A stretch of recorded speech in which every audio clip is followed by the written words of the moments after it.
In this lesson, we're going to break down adverse possession, right? Adverse possession, big picture, is kind of one of those fascinating areas of the law. And what makes adverse possession particularly interesting is that essentially it allows for trespassers who are in unlawful possession of land to essentially acquire title to that land if certain requirements are met. Right, so the big picture idea here though is about land use and land productivity. I mean, the idea is basically use it or lose it, right? If an owner of land abandons their property, right, and they're just not using it, and typically we would think of something like an undeveloped large parcel of land. Imagine an owner has, a tract of 100 acres of really rough, rugged, undeveloped land, right? And imagine that he basically just abandons this, right? He's just sitting there, it's not being used, and another person comes along and begins to use that land, right? Starts to cultivate it, use it productively, right? Maybe they're harvesting crops on the land. Maybe they build a little cabin on the land and they're using it productively. They're increasing the market value of this land, right? At some point, right, if enough time passes, and it's usually going to be several years, we're going to allow this person who starts off as an unlawful trespasser on somebody else's land, we're going to say, hey, look, because this owner seems to not really care about the property, and you've come in and used it productively, we're just going to go ahead and give you title, right? That's kind of the policy behind adverse possession, right? But we can jump into it, right? Generally, 5 elements have to be satisfied in order for an occupant to acquire title to land by adverse possession, right? We say that the occupant's possession has to be actual, exclusive, open and notorious, adverse under a claim of right, and continuous for the statutory period.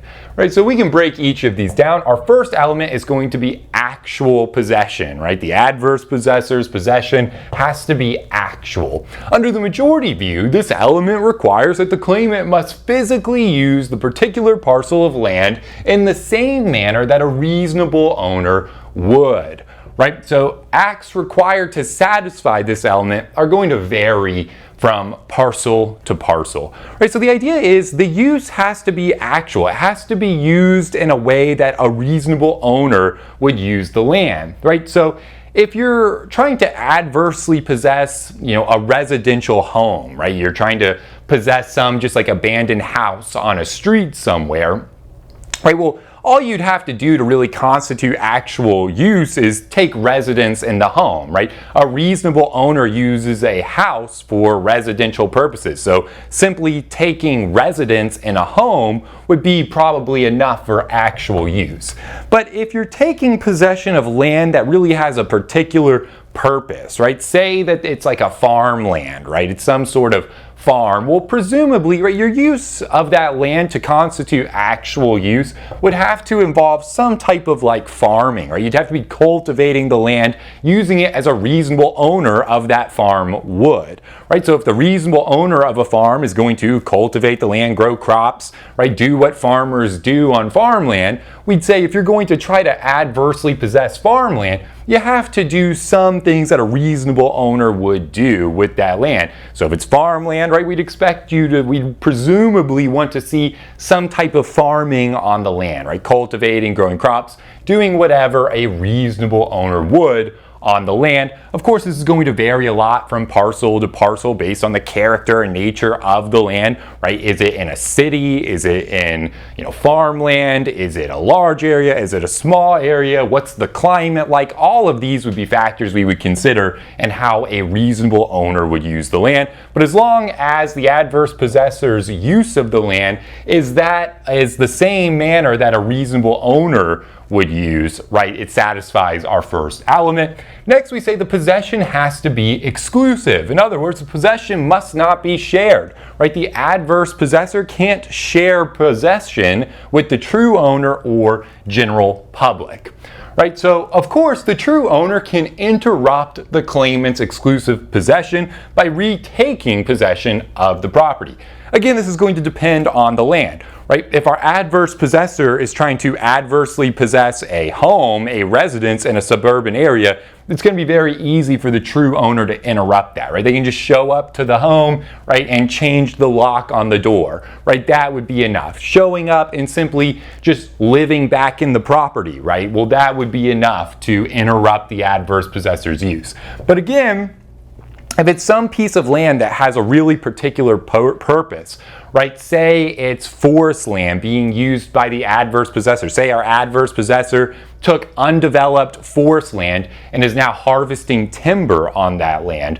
Well, if the true owner shows up to that forest land and just steps on the property and looks around, right, that's probably not enough to actually interrupt the claimant's exclusive possession, right? That true owner would have to do something on the land. You know, maybe they take out an axe and just hack a single tree, right? That would probably be enough to interrupt the claimant's exclusive possession, right? But again, it depends on what the possession of the property looks like, the nature and the character of the land. You know, how is this adverse possessor using the land? If the adverse possessor is, you know, harvesting timber on this forest land, especially if that was like a really undeveloped land, right? Say that the owner abandoned it, it was really rugged and wild, and now this adverse possessor has set up a successful, you know, timber harvesting operation. Well, for that owner, that true owner, to retake possession, right, they can't just step onto the land and look around, right? They're gonna have to do something, even if it's really small. It can be a really small action.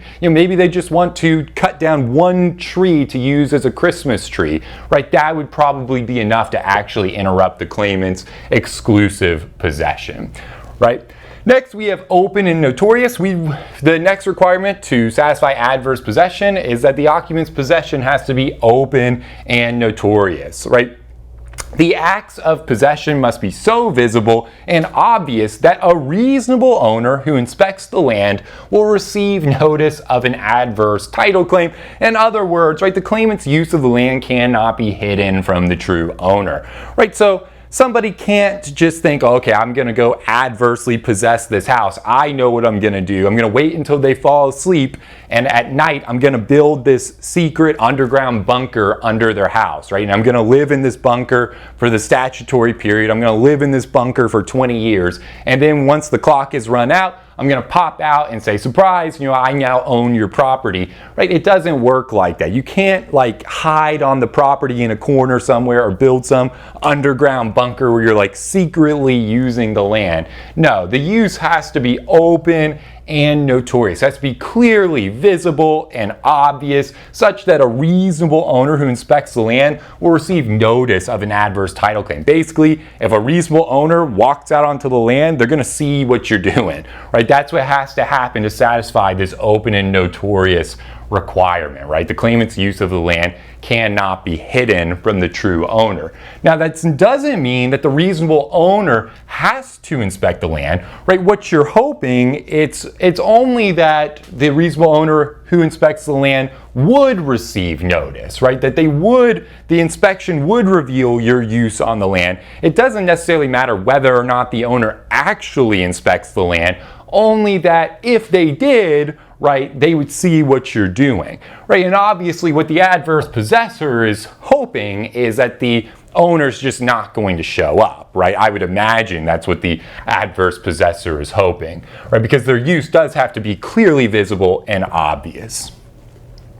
Right, next we have that the occupant's possession must be adverse under a claim of right. So we have two different views here. We have the majority view, which is more of an objective standard, and we have the minority view, which is more of a subjective standard. Right, under our majority objective standard, we say the element is satisfied if the claimant uses the land as a reasonable owner would use it without permission from the true owner. Right, so the main idea is that when we're thinking about adverse, sometimes you hear this called as the hostile element, right? The possession has to be adverse or hostile under a claim of right. The idea is you can't have permission from the true owner, right? then that should be fairly obvious, right? If you have permission from the owner to use the property, it's not adverse possession, right? We know what that is. That's going to be some kind of license, profit, maybe an easement, right? If the owner of the property is giving you possession, right, or a non-possessory right to use the land, right? If the owner is giving you permission to come on the land and use it for some purpose, we know if you have the owner's permission, that's going to be some type of either a license, a profit, maybe it's an easement, right? But that's not going to be adverse possession, right? The whole idea here is it has to be without permission from the true owner. That's what makes the possession adverse, right? You don't have permission from the owner to be using the property. Right, so that's the majority view. It doesn't matter what the subjective intent of the claimant is, whether the claimant has, a good faith intent, a bad faith intent. It doesn't matter what the intent of the adverse possessor is under the majority view, only that they don't have permission from the true owner. Under the minority view, we see that the claimant actually kind of has to have this good faith belief that they have a claim of right in the property. Right? Under the minority view, the claimant must believe in good faith that he owns title to the land. In other words, right, he innocently but mistakenly thinks that he is the true owner of the land.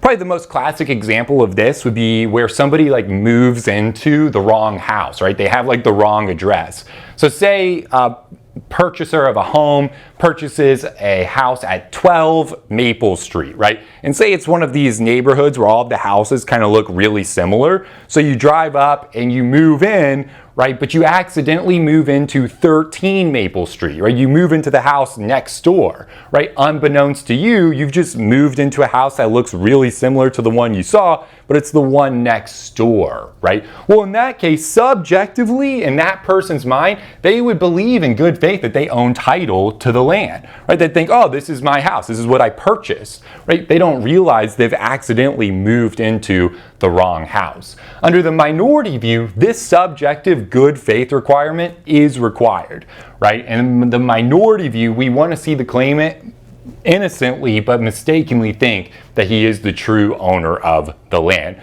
Majority view, we don't care about the subjective intent of the claimant. Minority view is, well, we need that claimant to have that good faith belief that he actually does have a claim of right to the property.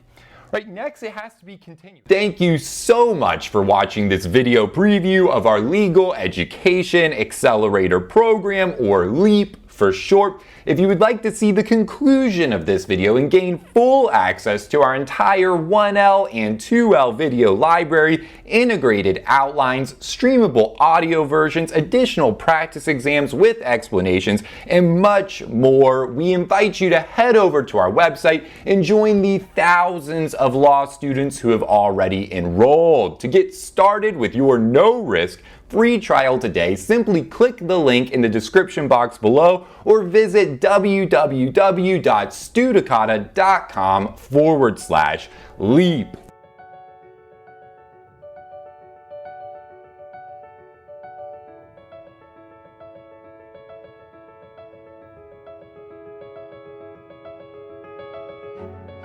Hi everyone, my name is Serena and I'm currently a law student at South Texas College of Law, Houston. Hi everybody, my name is Shiva and I'm currently a law student at Southwestern. Hi everyone, my name is Michelle and I am a first year student at South Texas College of Law, Houston.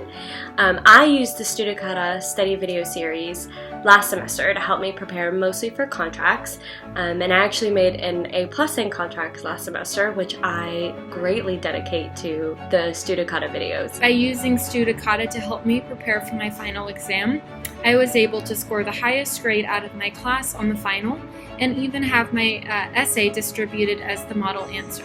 Not to mention I had done quite poorly on the midterm and was struggling throughout the whole course of the semester, understanding the material and keeping up with lectures. Because of the Studicata video lectures, I was able to go into my exams with a feeling of confidence. I didn't have to worry about what the rules of law were or how I was going to organize my answer to an essay question. I would absolutely recommend the Studicata series and their online course materials to anyone. I think that they are not like professor lectures that you might find online or other outside study materials that you may encounter. I think that the Studicata videos really focus on not only ensuring that you understand the material that you're going to encounter on your final, but they also help you to understand kind of the best method for test taking, and they really break down how to approach each problem and the best ways to tackle certain methods on testing, and I think that's really important, and I think it's really special. I don't see that anywhere else in any of the other online resources that I've found. So I would certainly recommend Studicata to anyone who is studying in law school right now. Good luck on your studying, and you're going to do great. I would definitely recommend Studicata to anybody watching this video. Give it a chance. I'm positive that you will love it, that you will get a lot out of it, and that you will be happy that you gave it a chance. I definitely am. I know I will be using Studicata in the future. And I cannot thank Studicata enough for getting me through my first semester of law school. I will definitely continue to watch the Studicata video lectures throughout my law school career, and I highly recommend that any future or current law student do the same.